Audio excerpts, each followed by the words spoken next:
નમસ્કાર, વેલકમ દર્શક મિત્રો. જીએસટીવીની રિયલ ડિબેટમાં આ રવિવારે આપનું સ્વાગત છે. દોસ્તો, આજનો વિષય છે થીજેલા સપનાને કહો બસ થોડી વાર. આપને આ વિષય ખોલતા પહેલા એક નાનું ઉદાહરણ આપું. દોસ્તો, આપને જો ટેનિસમાં રસ હોય તો વિમ્બલ્ડનની ફાઇનલ રમાતી હોય, એ વખતે ફાઇનલમાં બંને પ્લેયર્સ બબ્બે સેટ જીતી ચૂક્યા હોય, ત્યારે એ બંને પ્લેયર્સની સાથે એ 4 સેટમાં હજારો ટેકેદારો અને ટીકાકારો બંને હોય છે. પણ જ્યારે છેલ્લા સેટમાં ટાઈ બ્રેકર રમાતો હોય ત્યારે હજારો લોકોની હાજરીમાં પણ તમારી સાથે કોણ હોય છે? નન બટ યુ, માત્ર ને માત્ર તમે. એ પળ એવી હોય છે કે મેકિંગ અથવા બ્રેકિંગ પોઈન્ટ હોય છે. આ પળ જે જીરવી ગયા, જે જીતી ગયા, એ જંગ જીતી ગયા. જ્યારે તમારી સાથે એક્સ્ટ્રીમ પરિસ્થિતિ હોય ત્યારે તમારી આંતરિક તાકાત, તમારી જાત સાથે વાત કરી શકવાની શક્તિ અને મનોબળ આ જ કામ આવે છે. દોસ્તો, રેફરન્સ ટુ કોન્ટેક્સ્ટ એટલે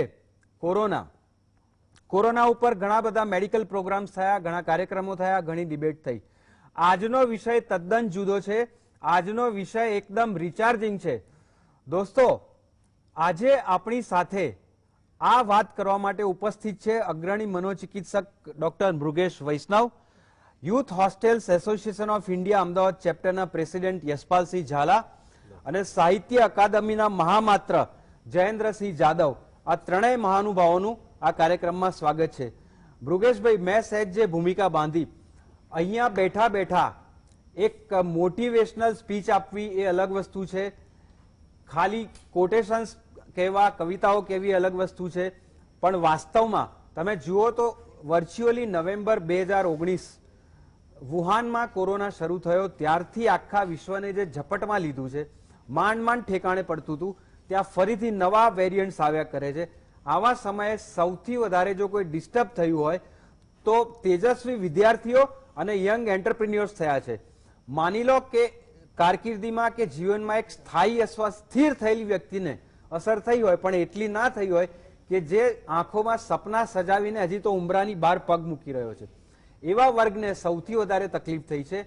અને એમાં જે અંદરથી સ્ટ્રોંગ છે એ બચ્યા છે, સપનાઓને હજી પણ જાળવી રાખ્યા છે. જે વીક છે એ તૂટી ગયા છે અને કેટલાક કેસમાં તો સુસાઇડની પણ ઘટનાઓ બની છે. આપણે એમ નથી કહેતા કે માણસ અંદરથી તૂટે કેમ, કારણ કે એ તો જેને વીત્યો એ ખબર પડે.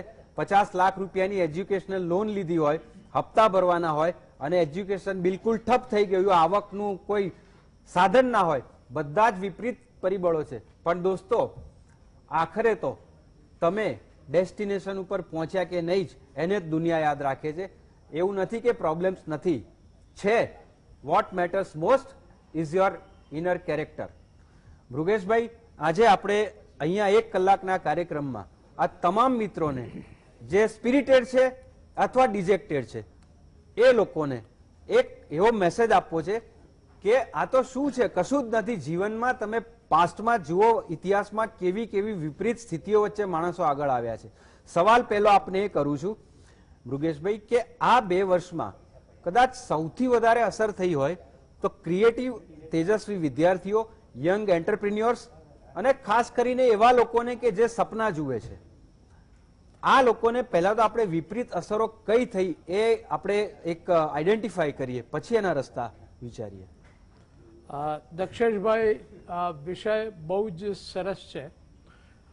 તમે જ્યારે આ વિષયને ખોલ્યો અને બોલવાની શરૂઆત કરી ત્યારે મને એમ લાગ્યું જાણે ઓડિયન્સને તમે એમ કહેતા હો કે જગતના સંકટોમાં જિંદગાની લઈને આવ્યો છું, ભર્યા છે કંટકો ત્યાં ફૂલદાની લઈને આવ્યો છું. આપની સાથે અને મારા બંને જે જયેન્દ્રભાઈ અને જે બંને જે સ્પીકર છે, કલીગ છે, પેનલિસ્ટ છે, એની સાથે આ જ પ્રયત્ન રહેશે. હવે આપની વાત બિલકુલ સાચી છે દક્ષેશભાઈ કે 2020થી જ્યારે લોકડાઉન ચાલુ થયું ત્યાર પછી ઘણા બધા લોકોના કારકિર્દીના, સંબંધોના અને ધંધાના, નોકરીના સપનાઓ તૂટી ગયા, બેકાર થયા, આર્થિક બેહાલી થઈ. આ બધાને કારણે ઘણા બધા લોકો ચિંતિત થયા, પેનિક એટેક્સ આવ્યા, ભયભીત થયા, ઘણા બધા લોકો હતાશામાં ગરકાવ થઈ ગયા અને પોસ્ટ ટ્રોમેટિક સ્ટ્રેસ ડિસઓર્ડર જે બી વિવિધ માનસિક બીમારીઓ થઈ, જેના આંકડા આપણી સામે છે અને આપણે એની ચર્ચા કરી ચૂક્યા છીએ.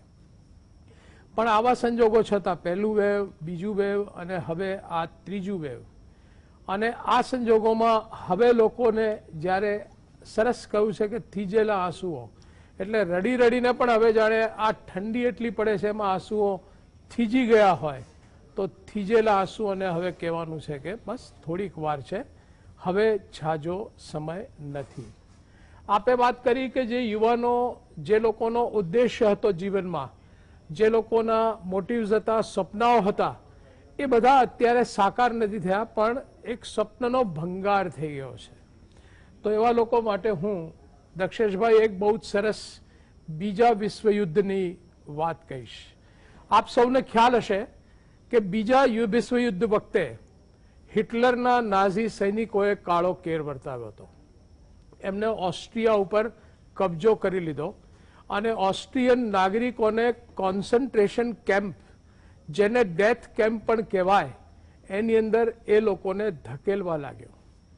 હવે આમાં એક જર્મન એક ઓસ્ટ્રિયન સાયકિયાટ્રિસ્ટ વિક્ટર ફ્રેન્કેલ, 47 વર્ષના એ વખતે તેઓ હતા, તેમને પણ આ કોન્સન્ટ્રેશન કેમ્પમાં લઈ જવામાં આવ્યા. તેમની નજર સામે જ તેમના પત્ની અને માતા પિતાને ગેસ ચેમ્બર્સમાં, એટલે ગેસ ચેમ્બર્સમાં જે લોકો કામ કરી શકે એવા હોય એમને કોન્સન્ટ્રેશન કેમ્પમાં રાખતા, જે લોકો કામ ન કરી શકે એવા હોય એ લોકોને ગેસ ચેમ્બરમાં મોકલતા, એટલે મરી જાય. એ ગેસ ચેમ્બર્સમાં મોકલવા આવે એટલે એમના નજરની સામે જ માતાનું, પત્નીનું, પિતાનું મૃત્યુ એમને જોયું. ત્યાર પછી કોન્સન્ટ્રેશન કેમ્પમાં યાતનાઓ એટલી બધી વધારે હતી કે દિવસ આખો કામ કરવું પડતું, પગ સૂજી જાય તો પણ એમને જોડા પહેરી રાખવા પડતા, જો ચાલે નહીં તો બરફની પાટ પર એમને ચલાવવામાં આવતા. આખો દિવસ કામ કર્યા પછી એક ખાલી થોડો સૂપ, એક પ્યાલો ભરીને અને 2 બ્રેડ એટલું જ ખાવાનું મળતું. એમના ઉપર સતત યાતનાઓ થતી. કેટલા લોકો ભૂખથી મરી ગયા, કેટલા લોકો યાતનાથી મરી ગયા. વિક્ટર ફ્રેન્કેલ આ કોન્સન્ટ્રેશન કેમ્પમાં 3 વર્ષ રહ્યા. એમનો એક ઉદ્દેશ્ય હતો, વાત ઉદ્દેશ્યની છે, મિશનની છે. એમનો એક ઉદ્દેશ્ય હતો કે આ કેમ્પમાંથી બહાર આવીને હું લોકોને કઠિન પરિસ્થિતિમાંથી કેવી રીતે બહાર નીકળી શકાય એનું ઉદાહરણ પૂરું પાડવા માંગુ છું. એટલું જ નહીં, હું કેટલાક ઉપાયો સૂચવવા માંગુ છું, કેટલાક પુસ્તકો લખવા માંગુ છું. બસ આ જ એક ધ્યેયને કારણે એ એની અંદર ટકી રહ્યા. 3 વર્ષ પછી એક દિવસ એવો આવ્યો કે નાઝી સૈનિકોએ 1000 લાશો ઢાળી દીધી અને વિક્ટર ફ્રેન્કેલ સહિત 5 જણાને ત્યાં લઈ ગયા અને કહ્યું કે અત્યારે બપોરના 3 વાગ્યા છે, આ લાશને જે 4-5 ટ્રક છે એની અંદર તમે ગોઠવી દો અને ત્યાર પછી સાંજ પડતા પહેલા નજીકમાં અમે ખાડો ખોદી રાખ્યો છે, આ બધી લાશને ત્યાં નાખી દઈશું, દફનાવી દઈશું. અને યાદ રાખો, આ જ્યારે તમે ટ્રકમાં નાખશો ત્યાર પછી તમને 5ને ગોળીથી ઉડાડી દેવામાં આવશે અને તમને 5ને આ ટ્રકમાં નાખી દઈશું અને તમને પણ દફનાવી દઈશું. મૃત્યુ જ્યારે આટલું ભયંકર સામે ઊભું હોય ત્યારે કોના પગ ધ્રુજી ન જાય. 4 જણના પગ ધ્રુજી ગયા. વિક્ટર ફ્રેન્કેલના મનમાં એક ઉદ્દેશ્ય હતો. એમને મનમાં એક વિચાર આવ્યો કે જ્યાં જ્યાં મૃત્યુ છે, જ્યાં જ્યાં જીવન છે ત્યાં ત્યાં મૃત્યુ છે, તો જ્યાં જ્યાં મૃત્યુ છે ત્યાં જિંદગી પણ છે અને એમને કઈ રીતે જીવવું જોઈએ એનો એમનો વિચાર આવ્યો. વિચાર આવ્યો એટલે એમને રસ્તો સૂજ્યો. રસ્તો શું સૂજ્યો? એ લગભગ 900 ઉપર મરદા નખાઈ ગયા એટલે પોતે નગ્ન થઈ ગયા, અન્ય સાથીઓથી છુપાઈ અને છાના માના એ લાશના ઢગલા ઉપર સૂઈ ગયા. એમના ઉપર થોડી લાશો પણ પડી. પેલા સૈનિકો પાછા આવ્યા, એમને જોયું 4 જણા હતા, 4 જણને ઉડાવી દીધા, 5મો ક્યાં છે? 5મો એમને ક્યાંય મળ્યો નહીં. છેવટે તો ટ્રક લઈ અને નીકળી ગયા. જ્યાં પહોંચ્યા ખાડામાં ત્યારે સાંજ પડી હતી, સૂર્યાસ્ત થઈ ગયો હતો એટલે દફનાવી શકાય નહીં. સૈનિકોએ ટ્રક ત્યાં જ રહેવા દીધા કે કોઈએ રહેવાની જરૂર નથી, આ મરદા જવાના ક્યાં છે? સૈનિકો જતા રહ્યા. નગ્ન વિક્ટર ફ્રેન્કેલ ત્યાંથી ઊભા થયા, 20 કિલોમીટર દૂર ચાલ્યા અને એમને સૌથી પહેલું બહાર નીકળ્યા પછી પુસ્તક લખ્યું, મેન્સ સર્ચ ફોર મિનિંગ. આવા જુદા જુદા 39 પુસ્તકો એમને લખ્યા મારો કહેવાનો આશય એ છે કે જો યુવાનો પાસે ઉદ્દેશ્ય છે, કંઈક કરવું છે, તો આ 2 વર્ષ તો કંઈ જ નથી. આ જતા રહ્યા વર્ષોએ જતા રહ્યા. તમારું જો ઉદ્દેશ્ય હશે, મનમાં જો ધ્યેય હશે, તો તમે આ 2 વર્ષનો જે બાકી રહેલો રસ્તો છે ને એ તો ક્યાંય કાપી નાખશો, ક્યાંય આગળ નીકળી જશો. આ 2 વર્ષમાં જે તમે ધન નથી કમાયા, કારકિર્દી નથી કમાયા, શિક્ષણ નથી તમે જે મેળવ્યું, એ બધું ક્યાંય જતું રહેશે ને જીવનમાં તમારા ઉદ્દેશ્ય તરફ શિખર સુધી તમે ચોક્કસ આગળ વધશો જ. વેરી વેલ સેડ મૃગેશભાઈ. આ જે નાઝીની વાત કરી, મને એક વાત યાદ આવી. આપને જાણીને કદાચ ગુઝબમ્પ આવશે કે વોશિંગ્ટનમાં દર વર્ષે એકવાર જર્મનીના હોલોકોસ્ટ સર્વાઈવર્સ કે જે હિટલરે ઓશવિચ, બુશનવાલ્ડ અને દાશુ આ 3 ઝેરી સ્નાનાગરોમાં જે જ્યુસને ધકેલી દીધા હતા, એ કેમ્પમાંથી છેલ્લી ઘડીએ જે બચી ગયેલા એવા 75 જણા દર વર્ષે વોશિંગ્ટનમાં એક જગ્યાએ ભેગા થાય છે. એ ગ્રુપનું નામ આપ્યું છે હોપ ફોર હ્યુમેનિટી. તો લાખો ગેસ ચેમ્બરમાં ગયા, ભયાનક ત્રાસદી છે, પણ આ 75 જણા એ આશા છે. યશપાલસિંહ, આપે તો ટ્રેકિંગના બહુ જ પડકારજનક કાર્યક્રમો કર્યા છે, યંગસ્ટર્સ સાથે મેક્સિમમ કામ કર્યું છે લગભગ 35 વર્ષથી. તો ટ્રેકિંગ અને જીવન અને કરિયર, આ બંનેમાં રહેલા પડકારો અને અંતિમ ડેસ્ટિનેશન સુધી પહોંચવા માટેની આંતરિક શક્તિ અને પ્રોબ્લેમ્સ એ ફેસ કરવાનું આપે જે જોયું છે, યંગસ્ટર્સના પણ આપે અનેક ઉદાહરણ જોયા હશે, બંને પ્રકારના હશે. તો એને આ બેને જોડીને રિલેટ કરીને આપ કહેશો? ચોક્કસ રક્ષિતભાઈ, તમારો જે થીમ જે ગોઠવેલું છે બહુ સરસ છે. અને અત્યારની પરિસ્થિતિમાં લોકો માટે સૌથી પહેલા જે કે માનસિક, ફિઝિકલ જે ફિટ થવું એ સૌથી અગત્યની વસ્તુ છે. તમે આમાંથી બચી જશો એટલે દુનિયા તમારી જ છે અને બચવાનું છે. હમ હોંગે કામયાબ, હમ હોંગે કામયાબ, મન મેં હે પૂરા વિશ્વાસ, હમ હોંગે કામયાબ. તમારી જિંદગીની જે શરૂઆત થાય છે બાળપણથી, જન્મથી, તમે ભાખોડિયા ભરતા થાવ છો, પછી ધીમે ધીમે ચાલતા થાવ ત્યારે તમે પડો છો, પડ્યા પછી પણ પાછા ઊભા તો થાવ છો જ.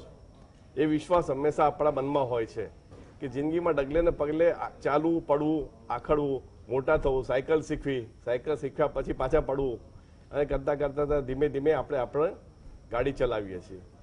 તો જિંદગીના કોઈ પણ રૂટમાં, કોઈ પણ જગ્યાએ નાની મોટી તકલીફ આવે કે સગવડતા પણ આવે. દરેક જગ્યા કે ફૂલ અને કાંટા ન હોય એવું નથી. ફૂલની સાથે કાંટા પણ હોય છે, ફૂલ પણ, અને ફૂલ પત્યા પછી કાંટા પણ, કાંટા પત્યા પછી પાછા ફૂલ પણ આવી શકે છે. તો મારું એ જ કહેવાનું કે જ્યારે અમે યુથ હોસ્ટેલમાં ટ્રેકિંગની શરૂઆત કરાવી છીએ ત્યારે ઘણા બધા નવા લોકો આવ્યા હોય છે, પહેલી વખત આવ્યા છે, અને કોઈ મનમાં ખ્યાલ જ નથી કે શું થવાનું છે, કેમ થશે એમ. ઘણી વખત પિકનિકના મૂડમાં હોય. જ્યારે એને સમજાવીએ, નાના નાના બાળકોથી શરૂઆત હોય ત્યારે મનમાં એક ઉમંગ અને ઉત્સાહ હોય છે. પછી જ્યારે નાનકડી શરૂઆત કરે છે ત્યારે ઘણી વખત થાકી જતા હોય છે, એમ થાય કે હવે મારાથી કાંઈ નહીં થાય, હવે હું કાંઈ કરી જ નહીં શકું. ત્યાર પછી યારે અમે બતાવીએ કે બેટા આ તારું ટ્રેક પૂરો થાય એટલે તારા માટે લીંબુનું શરબત હાજર છે કે ચોકલેટ હાજર છે, એને મનમાં એક આશાનું કિરણ જાગે છે. એ આશાનું જે કિરણ છે ને એ એને એક એના ધ્યેય સુધી પહોંચાડે છે. એ ધ્યેય સુધી પહોંચે છે ત્યારે એનો જે આનંદ છે, એનો જે વિશ્વાસ છે એ એટલો બધો દ્રઢ થતો જાય છે કે હું ગમે તે પરિસ્થિતિમાં પણ હું આગળ વધીશ. સર મને સપોર્ટ આપી રહે છે.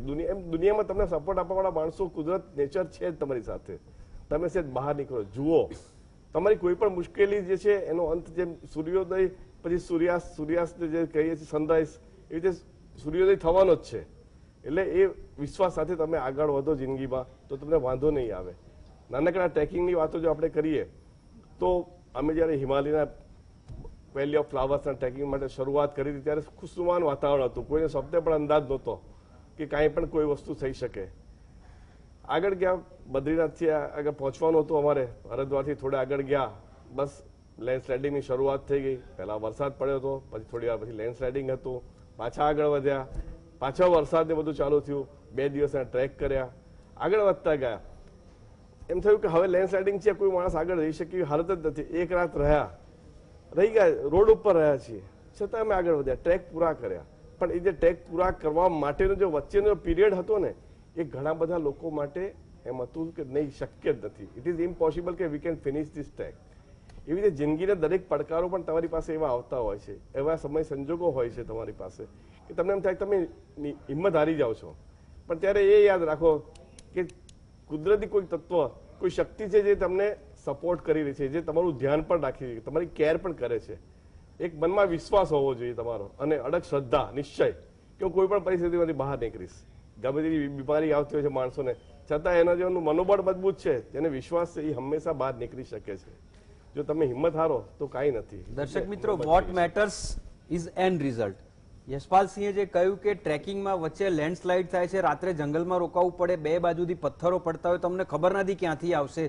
ઉપરાંત હું માનું છું ત્યાં સુધી આપ ઉત્તરાખંડની વાત કરી રહ્યા છો, ત્યાં તો લેન્ડસ્લાઇડમાં રોકાવું પડે તો ત્યાં તો જંગલ છે, ત્યાં તો દીપડા અને રીંછ અને વરુઓ વચ્ચે you have to stay. What matters તમારી આંતરિક શક્તિ.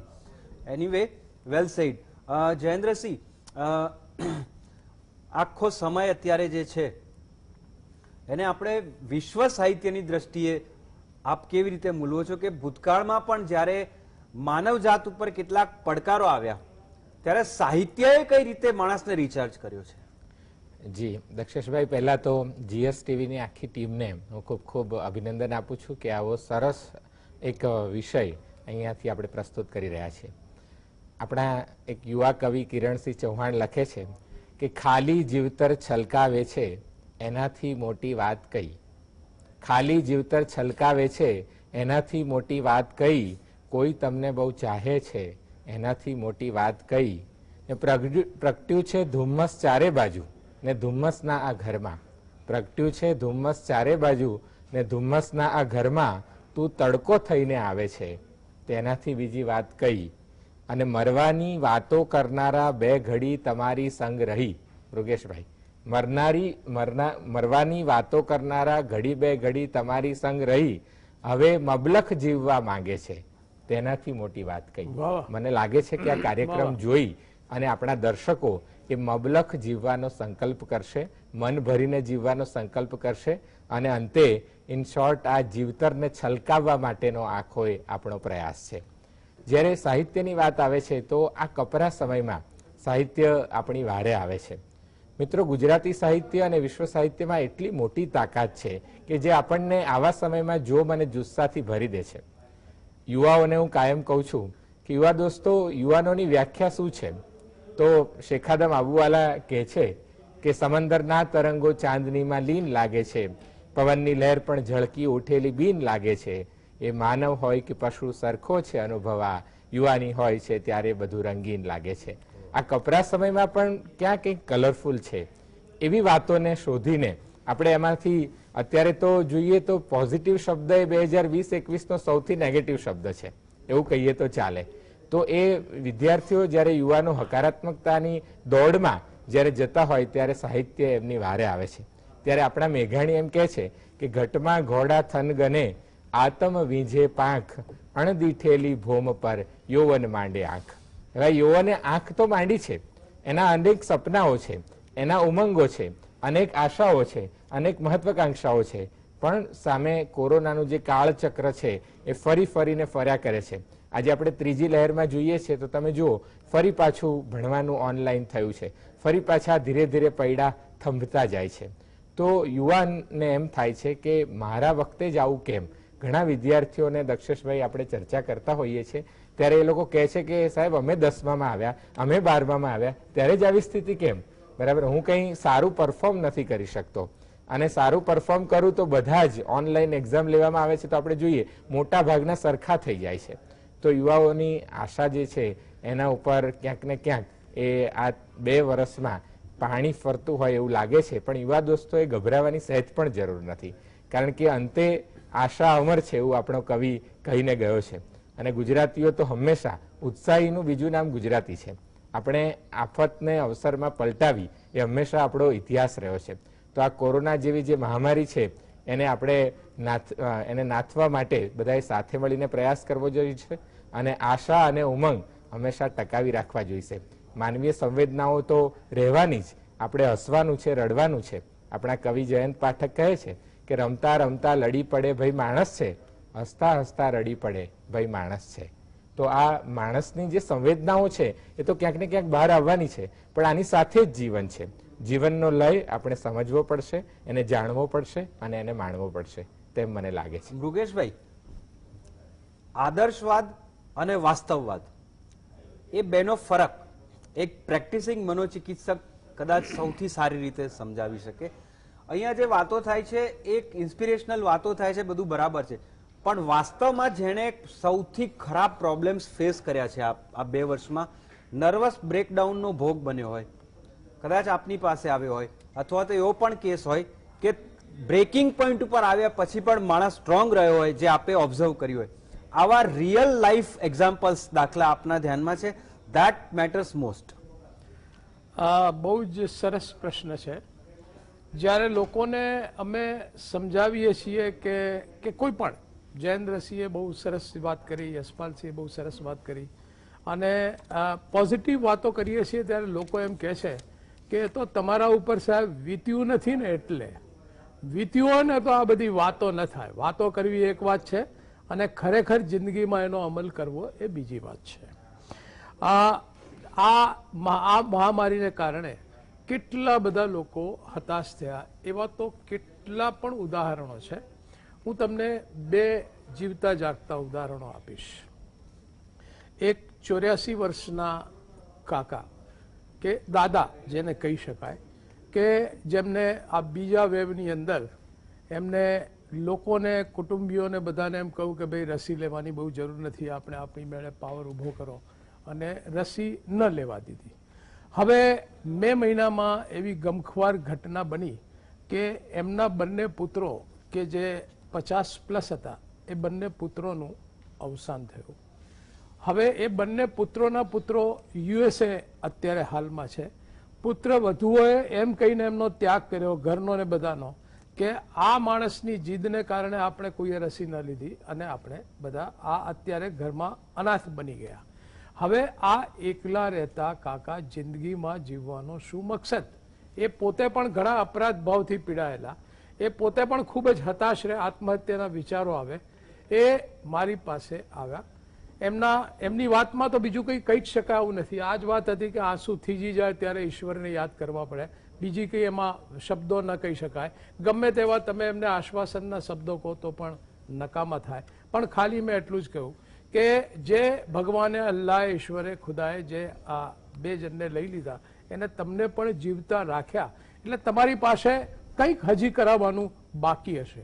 એ કંઈક શું છે એનો તમે પણ વિચાર કરો, અને તમે શું કરી શકો છો એ વિચાર કરો, અને પછી આપણે ફરીથી મળીએ. થોડી દવાઓ લખી આપી, ત્યાર પછી 4 થી 5 વખતે ફરીથી આવ્યા. આજે એ બહુ જ મોટી એક સામાજિક કાર્ય લઈ અને એ ફરીથી પાછા આવ્યા છે.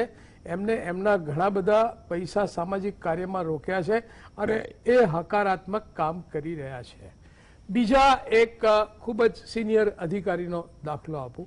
અમદાવાદમાં, આ પશ્ચિમ અમદાવાદમાં 20-22 કિલોમીટર દૂર, સિલસથી પણ દૂર, ઘણા બધા જુદા જુદા ફાર્મ હાઉસ, રહેવાની જગ્યા થાય છે. ત્યાં એમને ખૂબ જ સ્વપ્ન સાથે 2019ની અંદર એવું વિચારી અને એમને જગ્યા લીધી, અને ધીરે ધીરે એના પૈસા પણ એ ભરવા માંડ્યા. જગ્યા પોઝેશન માટે એ તૈયાર થઈ અને એમને ફાઇનલ હપ્તો આપી દીધો. એના બીજા દિવસે બીજા વેવમાં ખબર પડી કે એમના ઘરમાં બધાને કોરોના થયો. હવે કોરોના બધાને થયો, એમાં 15 એ પણ ક્વોરન્ટાઇન રહ્યા, હોસ્પિટલમાં રહ્યા. ત્યાં એમને ખબર પડી કે એમના પિતા અને માતા બંનેનું મૃત્યુ થયું. હવે જે માતા અને પિતા માટે એમને આ બધા સપના સેવ્યા હતા, આ જગ્યા એમને જે આખી ઘર બનાવેલું હતું એ જ ન રહ્યા. એના કરતાં એ ભાઈ ગુજરાતની બહારના હતા અને ભાડેના ઘરમાં આંબાવાડી વિસ્તારમાં રહેતા હતા. એટલે એમને વિચાર્યું કે હવે આપણે આ બધું લઈને શું કામ છે, એટલે વારંવાર બિલ્ડરને ફોન કરીને એમને એ સોદો રદ કરાવ્યો. એ દરમિયાન એમને મને સંપર્ક કર્યો. મેં કહ્યું આ સમય કોઈ નિર્ણય લેવાનો સમય નથી અને તમારે કોઈ નિર્ણય લેવો જોઈએ નહીં કોઈ સંજોગોની અંદર. પણ એમને એ વખતે રહી શકાયું નહીં કે આ લોન કઈ રીતે ભરાશે, છોકરાનું એજ્યુકેશન કઈ રીતે થશે. એ સોદો રદ કરાયો. બહાર નીકળ્યા અને લગભગ કોરોનામાંથી બહાર નીકળ્યા. ડિપ્રેશનની ટ્રીટમેન્ટ પણ કરાવી અને 2 મહિના પછી એનો ભાવ લગભગ ડબલ થઈ ગયો. એ જગ્યાએ જવાની પણ એમને ઈચ્છા થઈ. ફરીથી મેં કહ્યું કે કંઈ જ વાંધો નહીં, એ જે નક્કી થયું હતું એ પ્રમાણે તમારા હાથમાંથી જગ્યા જતી રહી, ફરી પાછી આવશે અને એ જ આશાવાદ સાથે રહ્યા અને ફરી પાછી એ જગ્યાએ એમને પોતાનું રહેણાંક લીધું. કહેવાનો મતલબ એ છે કે આ પરિસ્થિતિમાં એવા કેટલાય યુવાનો છે કે જેમને પોતાની શૈક્ષણિક કારકિર્દી ગુમાવી હોય, એવા કેટલાય લોકો છે જેને જેમના 1, 2, 3 કે વધારે સગાઓને ગુમાવી દીધા હોય, અનાથ બની ગયા હોય. એક તમને દાખલો આપું તો સાઉથ ઇન્ડિયાનું ફેમિલી અહીંયા રહે, માતા પિતા બંને લવ મેરેજ કરેલા અને એમની એકની એક 9 વર્ષની દીકરી, ત્યાં સાઉથ ઇન્ડિયાના કુટુંબ સાથે કોઈ સંપર્ક નહીં, માતા પિતા બંનેનું કોરોનામાં અવસાન થયું, 9 વર્ષની દીકરી એકલી પડી ગઈ. આ પરિસ્થિતિની અંદર આ દીકરી જે છે એ પણ અત્યારે ચોક્કસ સરકારી એને મદદ ને એ બધું પણ મળ્યું, પણ એ પણ અત્યારે આ સંજોગોનો સામનો કરી અને જિંદગીમાં ટકી રહી છે. તો આવા ઉદાહરણો આપણી પાસે ટકી રહેનાર લોકોના આ મહામારીમાં ઘણા છે. એ સિવાય 2001નો ભૂકંપ જુઓ તો એટલા બધા ગુજરાતીઓએ આપત્તિમાં ટકી રહ્યા છે અને આપત્તિને અવસરમાં એ લોકોએ બદલી નાખી છે, જેના ઉદાહરણો હું આપું એટલા ઓછા છે. તો આ આપત્તિને તમે પણ અવસરમાં બદલી શકશો અને આ આપત્તિમાંથી બહાર આવીને તમારો જીવનનો જે ઉદ્દેશ્ય છે એ તમે ચોક્કસ ફરીથી પ્રાપ્ત કરી શકશો એવો મને પૂરેપૂરો વિશ્વાસ છે, ખાતરી છે. મારામાં, તમારામાં અને સૌમાં અતૂટ શ્રદ્ધા છે. દર્શક મિત્રો, હમણાં 2 મહિના પહેલા આપણે એક સમાચાર વાંચ્યા હોય તો દરિયામાં એક માણસ 372 દિવસ જીવતો રહ્યો અને માંડ મળ્યો અને હજી જીવે છે.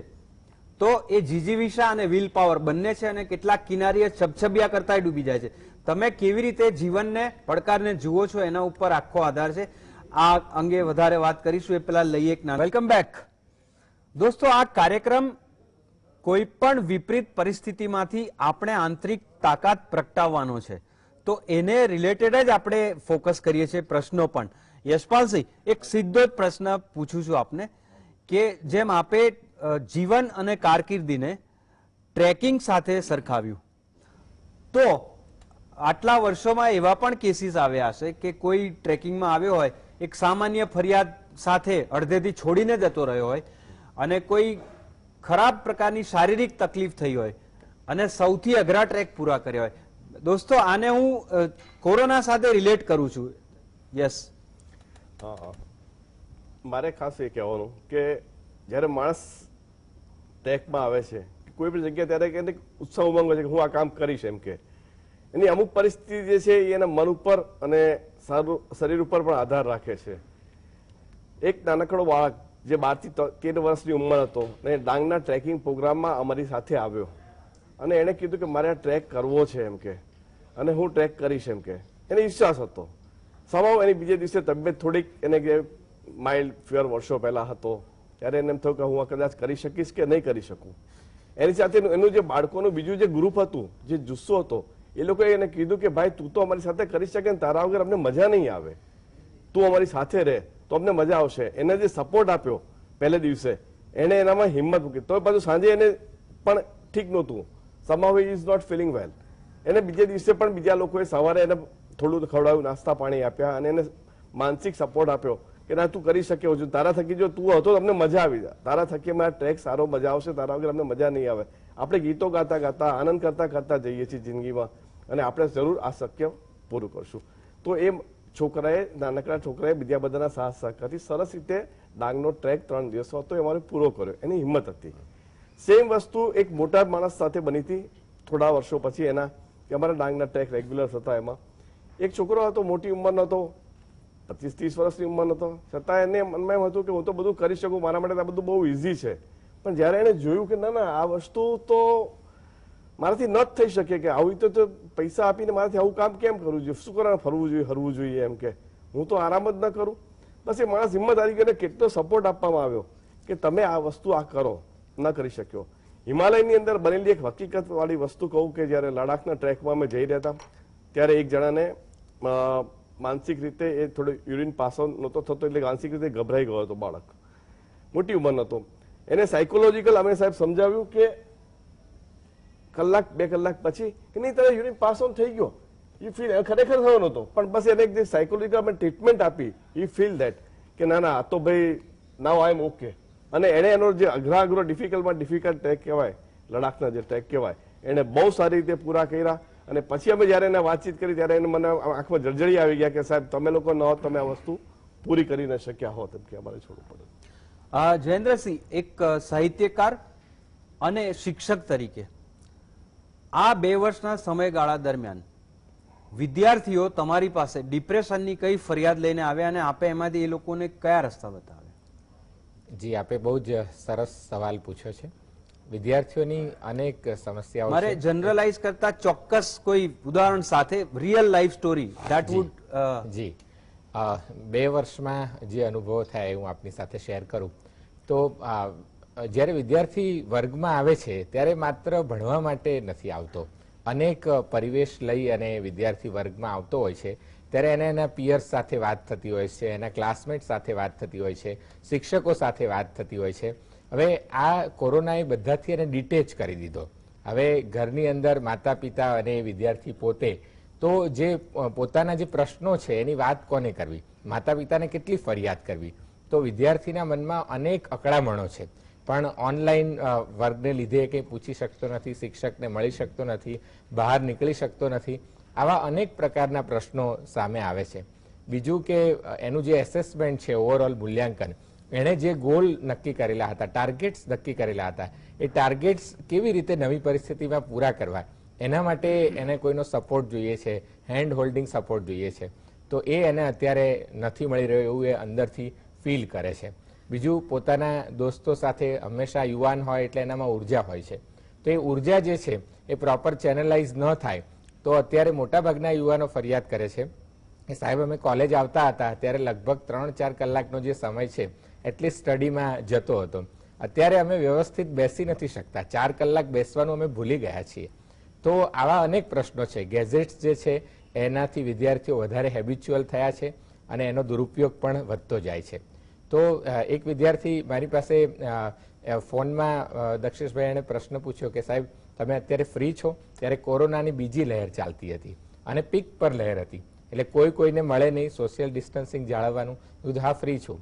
તો એણે 2 કલાક એની ઘરની જે સ્થિતિ હતી એની વાત કરી, તો મને પણ અંદરથી એમ થયું કે એવી સ્થિતિમાં વિદ્યાર્થી, એની ઘરની સ્થિતિ એવી હતી કે એના બા અને દાદા બંનેને કોરોના થયેલો હતો એટલે એમને દાખલ કરેલા હતા.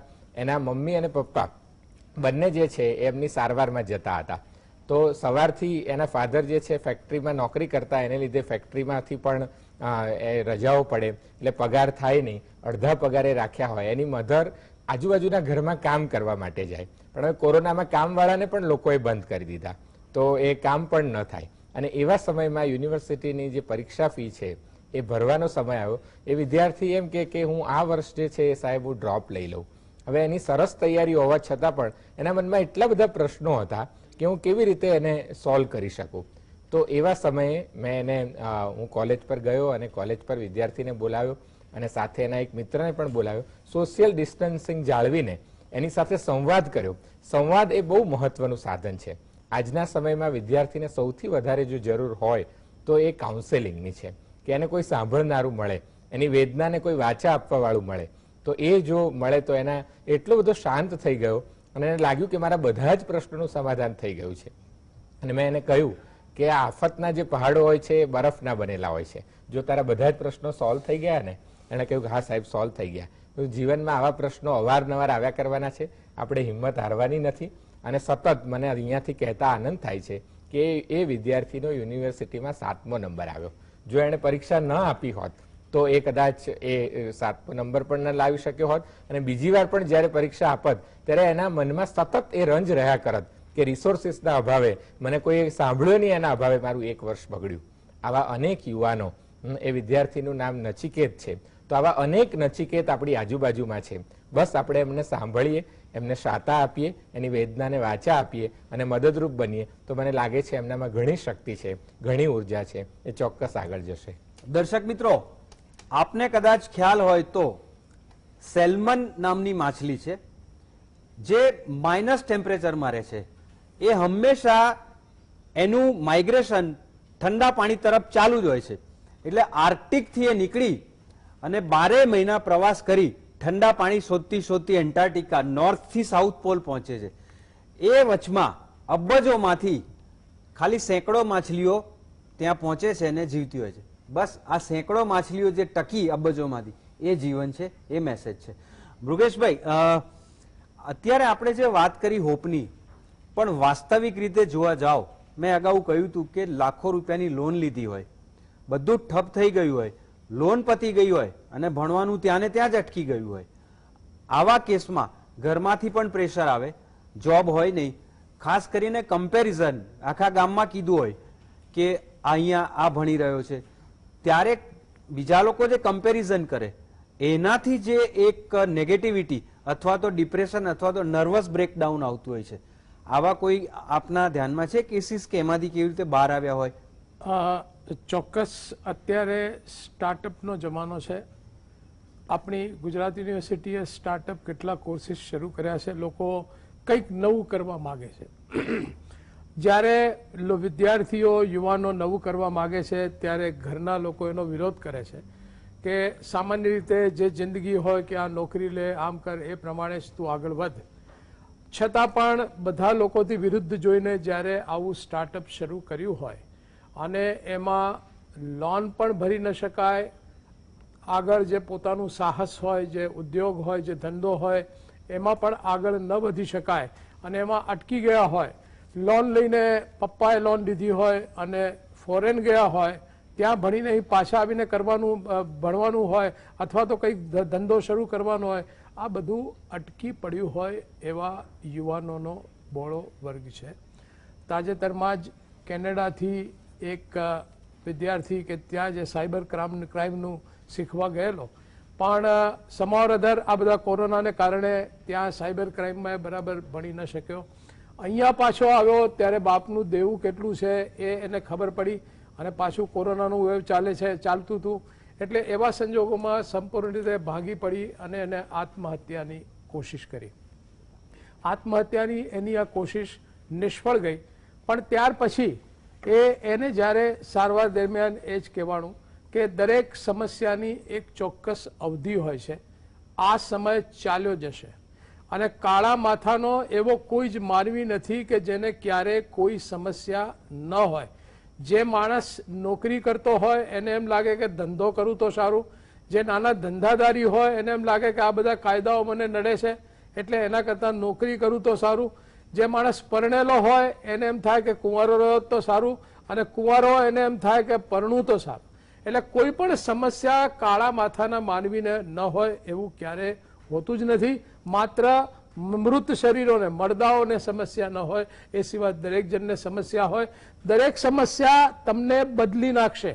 દાખલા તરીકે આ પ્રકારનું સાહસ જે કર્યું છે તો તમારી સુષુપ્ત શક્તિઓ બહાર આવશે અને એની સુષુપ્ત શક્તિઓ કેવી બહાર આવીને એને શું કર્યું એ ઓળખ છતી ન થાય એટલા માટે હું કહી શકું એમ નથી. પણ ચોક્કસ સમસ્યાએ માણસને બદલી નાખ્યો અને એની સુષુપ્ત શક્તિઓ બહાર આવી ગઈ. એટલે સમસ્યા દરેક જણને માટે હોય છે. સમસ્યા તરફ તમારે કેવું વર્તન દાખવવું એ તમારે નક્કી કરવાનું છે. સમસ્યાને જોવાના તમારી પાસે જે ચશ્માના ગ્લાસ હોય એ ગ્લાસને તમે જરા સાફ કરી નાખો, સ્વચ્છ કરી નાખો, સમસ્યાને એના રૂપમાં જુઓ, બહુ વધારે એનાથી ગભરાઈ ન જાઓ.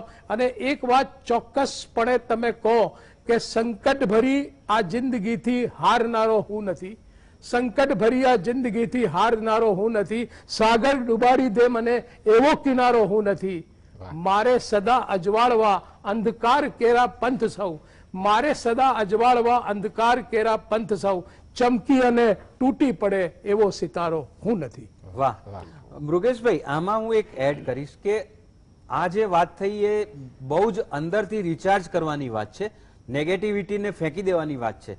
પણ વાસ્તવિક રીતે જોવા જાઓ એવા કેટલાય કેસ જે આપણે સ્ટાર્ટઅપની વાત કરી, કરોડ રૂપિયાની લોન લીધી હોય, બધું ઠપ થઈ ગયું હોય, કશું જ શરૂ ના થયું હોય અને એની અવધિ શરૂ થાય ત્યારથી મહિને હપ્તા તો શરૂ થાય. એ વખતે કઈ ફિલોસોફી કામ કરે છે? માત્ર ને માત્ર ઇકોનોમી જ કામ કરે છે કે તમે આ ભર્યા કે નહીં, ને ના ભર્યા તો શું? આવા સમય આ બ્રેકિંગ પોઈન્ટ છે. આમાં માણસે કેવી રીતે પોતાને રિચાર્જ કરવો? આ બહુ આનો જવાબ આઈ ડોન્ટ નો. ના, જવાબ બહુ મુશ્કેલ છે. આર્થિક રીતે કોઈ પણ પ્રકારના શબ્દો કે કોઈ પણ પ્રકારનું આશ્વાસન એને પૈસા પૂરા પાડી શકતું નથી, પણ આપણે ચોક્કસ એવું કહીએ કે કેટલીક યોજનાઓ હોય અને આમાં કેટલાક પેકેજીસ હોય, એને કારણે જો લાભ લઈ અને થોડો સમય થોભી જાય અને પોતાના ઉદ્દેશ્યથી પોતે સહેજ પણ પાછો ન ફરે. આ સમયમાં એવું થયું છે કે લોકોએ ભાડા પણ ભર્યા નથી, લોકોએ ફી પણ ભરી નથી, લોકોના ધંધા જતા રહ્યા છે, આવો સમય આવ્યો છે, પણ છતાં જીવનમાં પોતાનું ધ્યેય જો ચૂકે નહીં તો આવા સમયમાંથી ફરીથી એ પાછા બહાર આવી શકે છે. સ્ટાર્ટઅપ વખતે જે સપનું હોય કે હું આ પ્રમાણે આટલી સિદ્ધિ હાંસલ કરીશ, એ સપનાને જાળવી રાખો, એ સપનાઓ તમે જોતા જ રહો. આ સમય જે છે એ અત્યારે થોડો સમય છે, પણ એ સમય જતો રહેશે અને ફરીથી એકદમ બુમરેંગ બૂમ એકદમ પાછું આવે ને એમ પાછું આવશે અને તમારું નસીબ ઉઘડી જશે. તમે પ્રયત્ન કરશો અને સંજોગો ચોક્કસ બદલાશે. માત્ર આ સમયે થોડો ધીરજ રાખવાની છે અને થોડીક શાંતિ રાખવાની છે. વધારે પડતા બેચેન નથી થઈ જવાનું, તો સારો સમય ચોક્કસ આવવાનો છે. આ પ્રકારનું આશ્વાસન, આ પ્રકારનું મોટિવેશન અને ઉદ્દેશ્યને, ધ્યેયને વળગી રહેવાની જો શક્તિ પેદા થઈ શકે તો ચોક્કસ આવા સમયમાં પણ ટકી શકાય. યશપાલસિંહ, નેગેટિવ માણસને સારામાં સારો સમય પણ ખરાબ લાગે છે અને પોઝિટિવ માણસને ખરાબમાં ખરાબ સમય પણ સારો લાગે છે. બરોબર. આ મૃગેશભાઈની પરિભાષામાં ઓટો સજેશનની વાત છે. ટ્રેકિંગની વાત કરીએ તો એવા પણ દાખલા આપે જોયા હશે કે પોતાની જાત સાથે વાત કરીને બહુ વિપરીત કામ યંગસ્ટર્સે પૂરા કર્યા હોય અને ફરીથી આ કદાચ રિપીટ થાય તો વાંધો નથી, because it contains A very strong message કે નાની ફરિયાદ સાથે પણ મેદાન છોડી દીધું હોય. What would you say? એમાં હું તમને બીજું એક બહુ સરસ ઉદાહરણ એ આપું કે અમે બહેરામૂંગા બાળકો માટે પણ ટ્રેકિંગ પ્રોગ્રામ કરતા હોઈએ છીએ. એકવાર અમે એનો ટ્રેકિંગ પ્રોગ્રામ ચાલુ કર્યો, કલાક 2 કલાક થયા, સરસ પૂરું કરીને પાછા આવ્યા. બીજો સેશન જ્યારે અમે ચાલુ કરવા જતા હતા ત્યારે મધમાખીઓ આવી ચડી અને મધમાખીઓથી બાળકો માંડ માંડ બચી ગયા. અમે વિચાર્યું કે હવે આપણે આ બાળકોને ક્યાંય લઈ જવા નથી, કારણ કે બાળકો મધમાખીનું આવું ઝુંડ જોયું ન હોય અને આને કઈ રીતે એ લોકો ટેકલ કરી શકે એ અમને પણ વિચાર્યું, કારણ કે બહેરામૂંગા બાળકો હતા. અમે લોકોને ઈશારાથી અને એમના શિક્ષકોની થ્રુ સમજાવ્યું કે હવે આપણે નહીં જઈએ ટ્રેકિંગમાં. ત્યારે બધા જ બાળકો, એમાં જે દીકરીઓ હતી કે બાળકો નાના હતા, એ બધાએ ચોખ્ખી ના પાડી કે ના સર, અમારે તો ટ્રેકિંગમાં જવું છે અને અમે જઈશું, અમને કોઈ બીક નથી લાગી. તો વિચાર કરો કે જે લોકોએ ક્યારેય આવી વસ્તુમાંથી પસાર નહોતા થયા, જેના માટે એક ડર અને તમને અચાનક આટલો મોટો એટેક હતો, કોઈ ખબર જ નહોતી કે આમ થશે, અને છતાં એ લોકોને આમાં જ્યારે એના ટીચરો અને અમારા બધા સાથ સહકારથી એ લોકોએ કીધું કે ના અમે કરશું અને એ લોકોએ પૂરું કર્યું. અમને આનંદ એ છે કે જ્યારે નોર્મલ બાળક અને નોર્મલ માણસો ગભરાઈ જાય એ કે આવું તો કંઈક થતું છે, આ તો જીવનું જોખમ થઈ જાય, ત્યારે એ લોકો પૂરું કરીને રહ્યા છે. આ એક ડેફ એન્ડ ડમ્બ બહેરામૂંગા બાળકો માટેની વસ્તુ છે. તો જે એના જ્યારે આપણે તો મોટાભાગના લોકો સાજા સારવા છે, એના માટે તો કોઈ પણ પરિસ્થિતિમાંથી આગળ નીકળી શકાય છે. આપની વાત ઉપરથી મને તારાનાથ શિનોયનું નામ યાદ આવ્યું, ડીફ એન્ડ ડમ્બ, જેને 3 વખત સૌથી ડિફિકલ્ટ ઇંગ્લિશ ચેનલ તરીને પાસ કરી હતી. એટલે ઇટ ઇઝ ઓલ હિયર.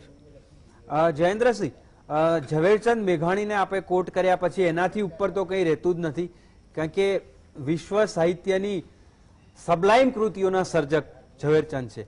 પણ આજના વિષયને અનુરૂપ આપ વિશ્વ સાહિત્યમાંથી ચૂંટેલી 2-3 કવિતાઓ કે ટૂંકમાં સહેજ કહેશો? જી બિલકુલ. મિત્રો, જ્યારે આવી આફત આપણી સામે આવતી હોય છે ત્યારે સાહિત્ય જે છે આપણને જીવનનો સાચો મર્મ સમજાવવા માટે આપણી વારે આવતું હોય છે એમ કહેવું મને ગમશે. આપણા ગોધરાના જ એક કવિ ઋષિકેશ મહેતા, હમણાં જ એમનું અવસાન થયું, એ બહુ સરસ લખે છે કે જે ખોયું તે મળવાનું જરા શ્રદ્ધા રાખો, જે બગડ્યું સુધરવાનું જરા શ્રદ્ધા રાખો.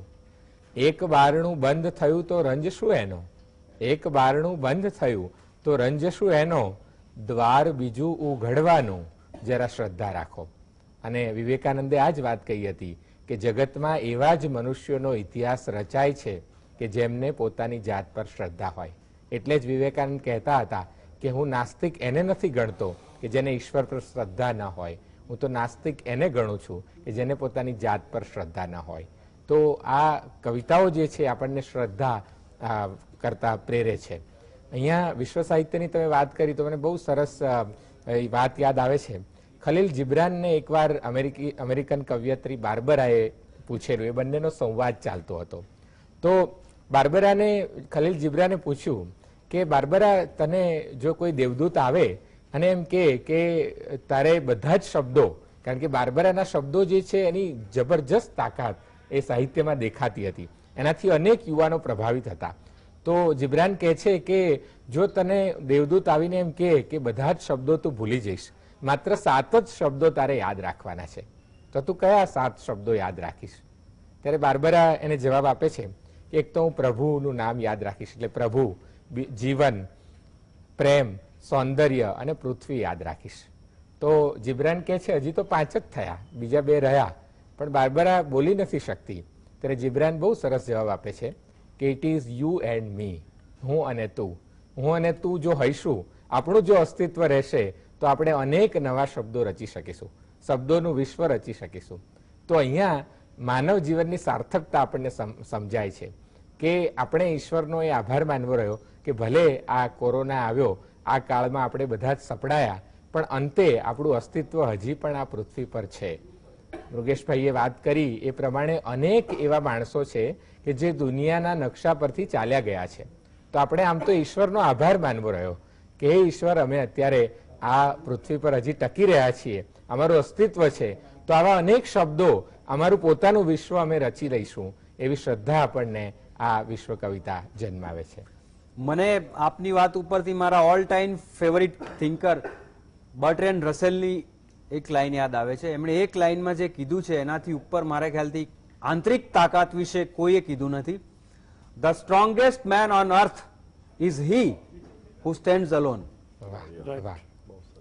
મૃગેશભાઈ, ફરીથી આપની પાસે આવું છું કે કોઈ પણ વ્યક્તિ, આપની ભાષામાં સબ્જેક્ટ, એ કોઈ એક્સપિરિયન્સમાંથી પસાર થાય છે અને જ્યારે બધું નોર્મલ થાય છે ત્યારે એ એક્સપિરિયન્સ એનો કેડો છોડતું નથી, એક પડછાયાની જેમ એનો પીછો કરે છે.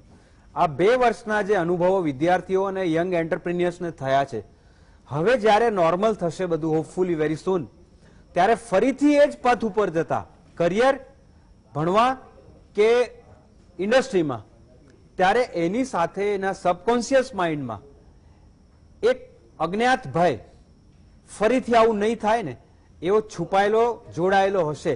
એમાંથી બહાર આવીને એને કેવી રીતે આગળ વધવું?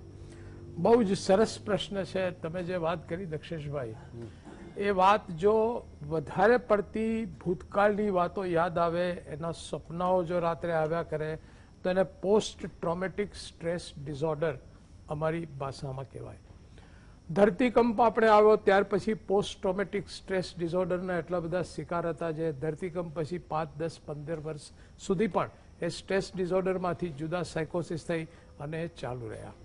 અત્યારે 2 વર્ષ એટલા બધા યાતનામય ગયા છે અને અચોક્કસતા એટલી બધી થઈ છે તે આ ગાળો તમારા મનમાં રહે એ બહુ સ્વાભાવિક છે. અને આ ગાળો રહે અને પછી ફરી જ્યારે સારો સમય આવે ત્યારે મનમાં એ દહેશત રહે. દાખલા તરીકે 3જું વેવ જતું રહે તો એ મનમાં એ દહેશત રહે કે 4થું વેવ નહીં આવે ને, ફરી પાછી પરીક્ષા વખતે આવું નહીં થાય ને, આ એક ડર રહે. એ માનવીનો સ્વભાવ છે. એન્ટિસિપેટરી એન્ઝાયટી આને જે કહેવાય, એ માનવીનો એક સ્વભાવ છે. આ એન્ટિસિપેટરી એન્ઝાયટીને નાથવા માટે આપણે એટલું જ યાદ કરવાનું એ વખતે. દાખલા તરીકે હું આપને વાત કરું તો હું જ્યારે 10મા ધોરણમાં ભણતો હતો ત્યારે મને એમ લાગ્યું કે આ પરીક્ષા જો પતી જાય ને તો પછી ગંગા નાયા, પછી તો પહેલેથી બહુ સારી તૈયારી કરીશું અને આરામથી પરીક્ષા આપીશું. 12મામાં પણ એ જ થયું કે આ પરીક્ષા જો પતી જાય ને તો ગંગા નાયા, પછી તો સરસ તૈયારી કરીશું. એમ કરતા કરતા પરીક્ષાઓ પતી ગઈ, MBBS પણ થઈ ગયો અને MD પણ થઈ ગયો, પણ દરેક પરીક્ષા વખતે એવું થતું કે આ પતી જાય ને તો આમ થાય. હવે જ્યારે તમને ફરીથી તો આ નહીં થાય ને એવું લાગે ત્યારે યાદ કરવાનું કે એટલો બધો ખરાબ સમય હતો કે જ્યારે કેટલાય લોકો ધરતી પરથી આપણને અલવિદા કહીને જતા રહ્યા. એ સમયમાં પણ જો આપણે ટકી રહ્યા તો હવે તો કયો એવો વધારે લાંબો સમય આવવાનો છે. હું એક બહુ સરસ વાત કહું કે 1918ની અંદર જ્યારે સ્પેનિશ ફ્લૂ પહેલી વાર થયો, એ પહેલા વેવ પછી બીજા વેવમાં આપણા દેશમાંથી માત્ર લગભગ 5 કરોડ જેટલા લોકો ગુજરી ગયા, જેમાં 2 કરોડ વાયરસથી મર્યા, 3 કરોડ વાયરસના ભયથી મર્યા. પણ આ બધા પછી પણ આપણે બેઠા થયા. અત્યારે ફ્લૂ એક સામાન્ય શરદી પેદા કરતું જંતુ છે, એથી વિશેષ કશું નથી. એટલે આ વાયરસ પણ જે આટલો બધો વિરાટ લાગે છે એ માનવ તાકાત સામે વામણો થતો જશે અને ધીરે ધીરે એના ગમે તેટલા સ્વરૂપો બદલે, ગમે તેટલા વેરિયન્ટ્સ આવે તો પણ એ આપણને કોઈ ઝાઝું લાંબુ નુકસાન નહીં કરી શકે. ભવિષ્યમાં આપણે બધા સારો સમય જોઈશું અને આપણા પાછલા સારા સમયને યાદ કરી અને ભવિષ્યનો વધારે સારો સમય આવે એ આપણે વિચારીશું. માત્ર આપણી જાતને એટલું જ કહીને ચાર્જઅપ કરતા રહીએ કે કોરોના આવે કે ગમે તેવી આપત્તિ આવે, કુદરતી આવે, માનવ સર્જિત આવે, પણ સફરનો અંત, જીવન એક સફર છે અને જીવનની સફરનો અંત રસ્તા પરની ઠોકરથી નહીં લાવું. સફરનો અંત રસ્તા પરની ઠોકરથી નહીં લાવું. હજી મંઝિલને મારે મારવાની લાત બાકી છે. વાહ, ધીસ ઇઝ ધ સ્પિરિટ. મૃગેશભાઈ, મને પરસી બાયસી શૈલીની 5 લાઈન યાદ આવે છે. We look before and after and pine for what is not. Our sincerest laughter with some pain is fraught. Our sweetest songs are those that tell of saddest thoughts. એટલે આ યાદોનો ઝરૂખો તો સાથે હોય જ છે. તમારે એમાંથી કયા મણકા લેવા પોતાને એલિવેટ કરવા માટે એ તમારે નક્કી કરવાનું છે. યશપાલસિંહ, એક લાઈનમાં મને કહો કે તમામ એડવર્સિટી વચ્ચે પોતાની જાતને કયો મેસેજ આપો? તમામ એડવર્સિટી વખતે પોતાની જાતને એ જ મેસેજ આપવાનો છે કે હમ હોંગે કામયાબ, હમે પૂરા હૈ વિશ્વાસ. મને વિશ્વાસ છે કે ગમે તે પરિસ્થિતિમાંથી બહાર આવીશ અને તમે બહાર આવી જ શકો છો, ચોક્કસ. કારણ કે દરરોજ સૂર્યોદય થાય છે ને થાય છે. It we will come out. Jayendrasinh, એક એજ્યુકેટર, સાહિત્ય અકાદમીના મહામાત્ર અને લેખક, આ ત્રણેય તરીકે આપને એક પૂછું કે આ છેલ્લા 2 વર્ષ ગયા છે, એમાં ખાસ કરીને યંગ વર્ગ છે, ઉદ્યોગ સાહસિક હોય કે વિદ્યાર્થી હોય, એ મેન્ટલી તૂટવાની અણી ઉપર જ્યારે આવ્યો હોય ત્યારે આપને લાગે છે કે કુટુંબ, સમાજ અને વહીવટી તંત્ર, એની સાથે જોડાયેલી તમામ વ્યક્તિઓએ એને હિંમત આપવામાં બરાબર રોલ ભજવ્યો છે એવું લાગે છે? જી બિલકુલ રોલ ભજવ્યો છે. ત્યારે જ આપણે યુવાનોને એમ કહી શકાય કે અત્યારે જે યુવાનો થાળે પડ્યા છે. તો એમ નહીં તો આટલા બધા કેસીસ નર્વસ બ્રેકડાઉનના, સુસાઇડના કેમ આવ્યા? જો સમાજ એની પડખે ઉભો રહીને કીધું હોત કે આ જે થયું છે તારું બધું અટક્યું છે, તું જવાબદાર નથી, તું સિન્સિયર છે, આ સંજોગો આપણા હાથના નથી, એ પણ જશે, એવું જો કીધું હોત તો આટલી બધી ઘટનાઓ ના બની હોત ને? હા જી, બંને પાસાઓનો આપણે એમાં વિચાર કરવો જોઈએ દક્ષેશભાઈ, કે સમાજે નકારાત્મક વલણ દાખવ્યું છે એવું પણ જરા નથી, પણ આ એકદમ આપત્તિ જે છે આપણી સામે આવી, દરેક વ્યક્તિને એમ થતું હતું કે આમાંથી બહાર કેવી રીતે નીકળવું. દરેક વ્યક્તિએ પોતપોતાની રીતે પ્રયાસો પણ કર્યા, પણ જ્યારે યુવાનોની વાત આવે છે ત્યારે મેં પહેલા પણ કહ્યું એમ કે યુવાન જે છે પહેલા એને પોતે પ્રયાસો કર્યા કે આમાંથી બહાર કેવી રીતે નીકળવું, પણ તેમ છતાં એને કોઈ રસ્તો ન મળે. આજનો યુવાન બહુ જ સ્વમાની છે, એનામાં સહેજ પણ દંભ નથી. એ તમે જુઓ તો પોતાની મેળે બહાર નીકળવાના પ્રયાસો કરશે, એને પરગજુપણું પાલવતું નથી, એ સ્વાવલંબી બનવા તરફ આગળ વધી રહ્યો છે. એટલે એને કોઈની મદદ લેવી કે કોઈની પાસે મદદનો હાથ લંબાવો, તો હું યુવાનોની વચ્ચે રહું છું એટલે મને ખ્યાલ છે કે એને નથી ગમતું હવે. તો એના લીધે સમાજ સામેથી જાય એવું કદાચ ચોક્કસ નહીં બન્યું હોય, પણ જ્યાં જ્યાં યુવાનોએ મદદ માટે હાથ લંબાવ્યો છે ત્યાં સમાજ ચોક્કસ ઉભો રહ્યો છે. પણ આજે મેં કહ્યું એમ કે આપણે ધીરે ધીરે આઇસોલેટ થઈ રહ્યા છીએ.